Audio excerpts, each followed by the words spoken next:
आज Indian startups की हालत बहुत खराब है। इसमें कई सारे बड़े बड़े और वेल फंडेड स्टार्टअप्स भी शामिल हैं। पेटीएम, नायका, जोमेटो, पॉलिसी बाजार, इनकी आईपीओ परफॉर्मेंस देख के तो आपको आइडिया आ ही चुकी होगी। लेकिन जिस हिसाब से स्टार्टअप्स में फिलहाल ले ऑफ चल रहे हैं, उससे ये तो क्लियर हो जाता है कि उनकी हालत बहुत खराब है और वो एक क्राइसिस में फंस चुके हैं। तो इंडियन स्टार्टअप्स की आज जो कंडीशन है और उसमें कई सारे जो ले ऑफ हो रहे हैं, उसके लिए काफी हद तक ये दो लोग रिस्पॉन्सिबल हैं। आज इस वीडियो में मैं आज बात करने वाला हूँ कि कैसे इनकी वजह से इंडियन बिजनेसेस के जो फंडामेंटल्स हैं वो चेंज हुए, कैसे इनकी वजह से स्टार्टअप्स में बबल क्रिएट हुआ और कैसे इनकी वजह से कई सारे लोगों को अपनी जॉब गंवानी पड़ी। नमस्कार, मैं स्टॉक बोर्ड में आपका स्वागत करता हूँ। देखिए, मॉडर्न इंडियन बिजनेस हिस्ट्री को आप दो पार्ट में डिवाइड कर सकते हैं। प्री 2009 यानी 2009 के पहले का और पोस्ट 2009 यानी 2009 के बाद का। तो 2009 के पहले ये होता था कि जो भी बिजनेसेस हैं उनके लिए सबसे इंपॉर्टेंट जो पैरामीटर्स थे बिजनेस करने के लिए वो थे रेवेन्यू और प्रॉफिट। और इंडियन स्टार्टअप्स के जो फाउंडर्स थे वो भी तभी रिच बन पाते थे जब उनकी कंपनी बहुत अच्छा प्रॉफिट कमाती थी। लेकिन 2009 के बाद ये सारी चीजें बदल गई।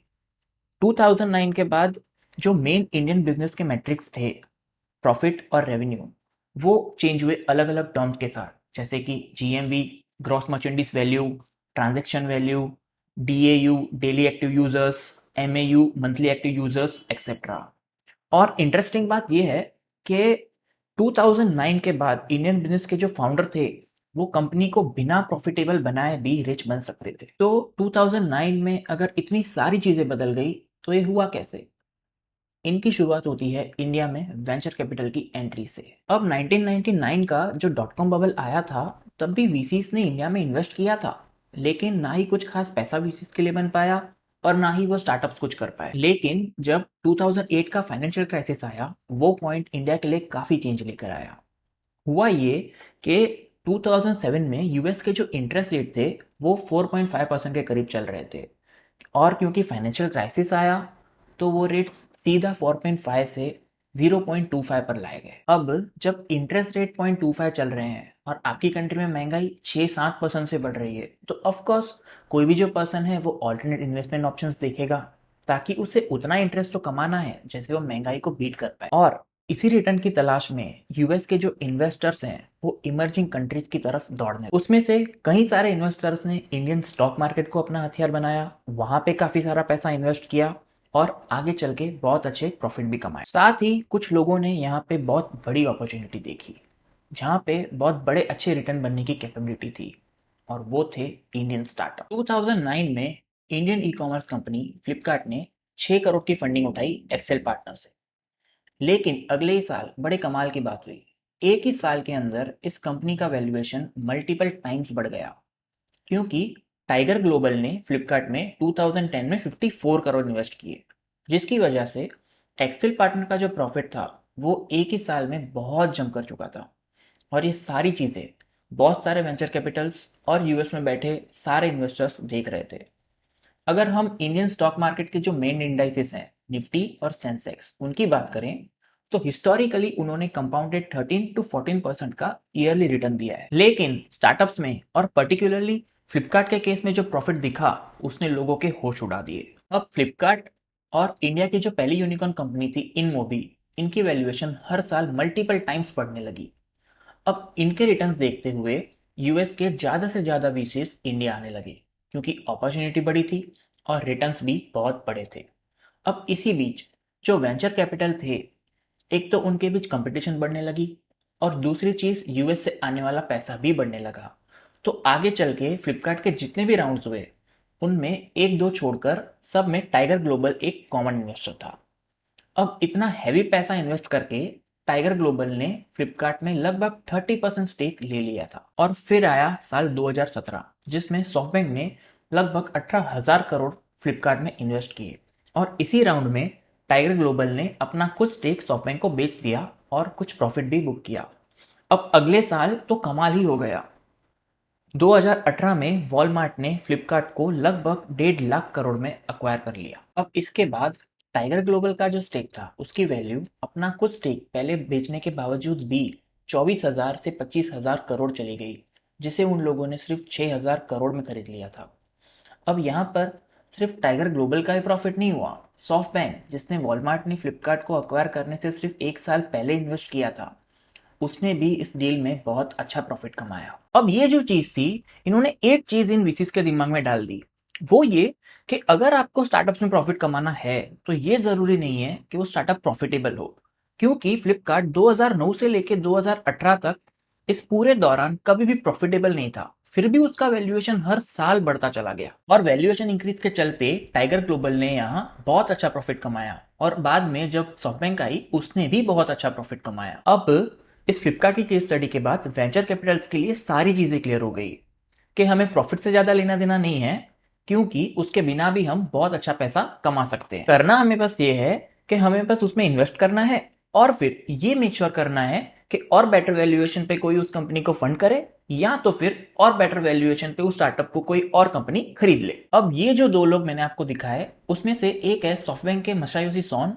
और दूसरे हैं टाइगर ग्लोबल के चेस कोलमैन। अब ये जो टाइगर ग्लोबल है वो यूएस का एक बहुत बड़ा हेज फंड है और जब वहां के इन्वेस्टर्स को फ्लिपकार्ट की डील से मिले हुए बड़े बड़े प्रॉफिट्स दिखे तो ज्यादा लोग हेज फंड में इन्वेस्ट करने लगे, जिससे उनके पास और ज्यादा कैपिटल आया। लेकिन तब तक मार्केट में कंपटीशन बहुत बढ़ चुकी थी।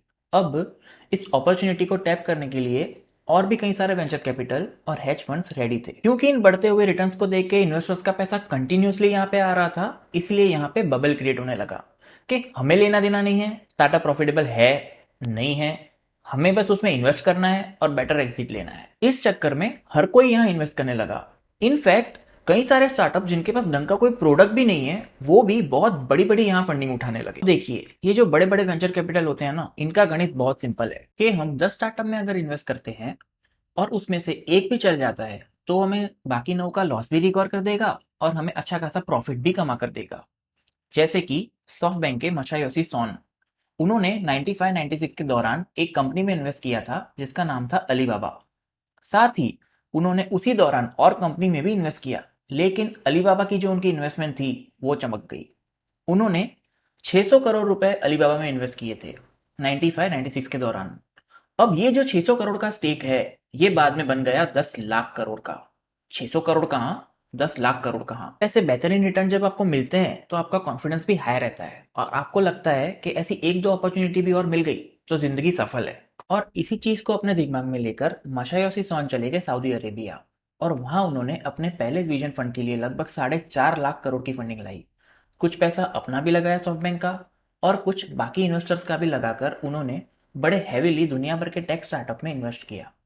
जब ये पहला विजन फंड खत्म हुआ तब उन्होंने विजन फंड 2 शुरू किया, जिसके लिए उन्होंने फॉक्सकॉन, एप्पल और माइक्रोसॉफ्ट जैसी बड़ी बड़ी कंपनीज को टैप करके उनका पैसा इन फंड में लाया और फिर अगेन हैवीली स्टार्टअप्स में इन्वेस्ट किया, जिसमें इंडियन स्टार्टअप्स भी थे। तो ये जो हैवी फंडिंग टाइगर ग्लोबल और सॉफ्टबैंक ने की है वो इतनी हैवी थी कि आज इंडिया में 107 यूनिकॉर्न्स हैं। यूनिकॉर्न्स मतलब वो कंपनीज जिनकी वैल्यूएशन $1 बिलियन या 8,000 करोड़ से ऊपर है। ध्यान देना, मैंने वैल्यूएशन की बात की है, रेवेन्यू प्रॉफिट इनकी कहीं भी बात नहीं है, सिर्फ वैल्यूएशन की बात हो रही है। तो ये जो 107 यूनिकॉर्न्स हैं इंडिया में, इनमें से आधों से ज्यादा ने सॉफ्टबैंक और टाइगर ग्लोबल से फंडिंग ली है, जिससे ये पता चलता है कि इन दोनों का स्केल कितना बड़ा है। अब इतनी बड़ी बड़ी फंडिंग की वजह से बबल तो क्रिएट हो ही गया, स्टार्टअप्स के वैल्यूएशन कुछ भी चले गए। जैसे पेटीएम का वैल्यूएशन इन लोगों ने जो किया वो था 1.5 लाख करोड़ का, आज पेटीएम का वैल्यूएशन 41,000 करोड़ का है। और सेम चीज बाकी स्टार्टअप्स के लिए भी लागू होती है, उसमें ओयो है, अनअकैडमी है, ओला है, बायजूस है और कई सारे स्टार्टअप्स हैं।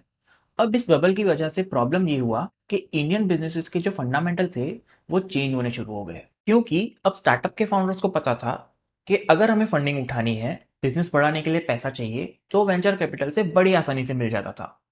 लेकिन यहाँ पर प्रॉफिटेबिलिटी कोई टर्म कंडीशन में थी ही नहीं। आपको बस प्रोडक्ट लाना है, आपको उसका ग्रॉस मर्चेंडाइज वैल्यू यानी कि कितने रुपए का सामान आपने बेचा, फिर चाहे आपको उस पर कमीशन जो मिलता है वो कितना ही कम क्यों ना हो, कितने नंबर ऑफ ट्रांजैक्शन आपकी वेबसाइट पे हुए, कितने लोगों ने आपकी वेबसाइट विजिट की, कितने लोगों ने साइन अप किया, इस बेसिस पर स्टार्टअप के वैल्यूएशन होने लगे। और हाँ, ज्यादा से ज्यादा कोई चीज देखी जाती थी तो वो थी रेवेन्यू। तो सारे लोग इसी रेस में लग गए कि अब कैश बर्न तो बर्न, प्रॉफिट नहीं हुआ चलेगा, बस हमें ये सारे पैरामीटर्स प्रूव करके दिखाने, क्योंकि ये अगर बढ़ेंगे तो नेक्स्ट राउंड में और फंडिंग मिलेगी, उन पैसों से और एड चलाएंगे और मार्केटिंग करेंगे और इन नंबर्स को बढ़ाएंगे, फिर प्रॉफिट चाहे आए नहीं आए वो तो सवाल ही नहीं है। अब इस बबल के दौरान उन लोगों को जल्दी फंडिंग मिलने लगी जो या तो आईआईटी से थे या तो आईआईएम से।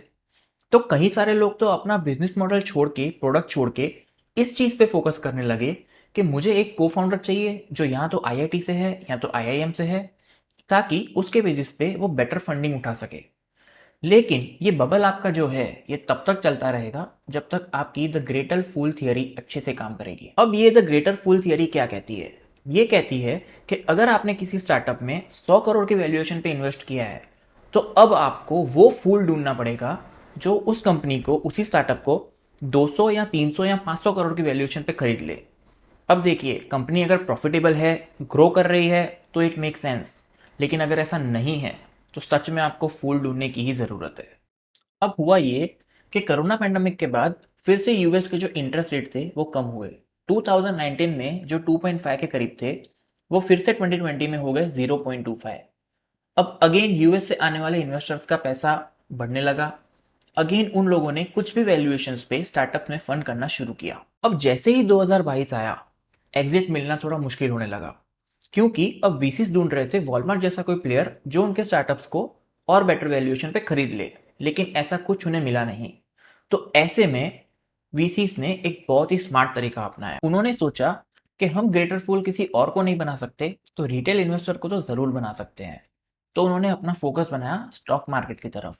उन्होंने सोचा कि अब हम अपने स्टार्टअप्स के आईपीओ लाएंगे और वो भी उस वैल्यूएशन पर लाएंगे जो हमारे खरीदे हुए वैल्यूएशन से ज्यादा हो। और फिर उसी वैल्यूएशंस पर कई सारे स्टार्टअप्स के आईपीओ आए, लेकिन उनका फिर जो परफॉर्मेंस है वो क्या है आज सबके सामने है।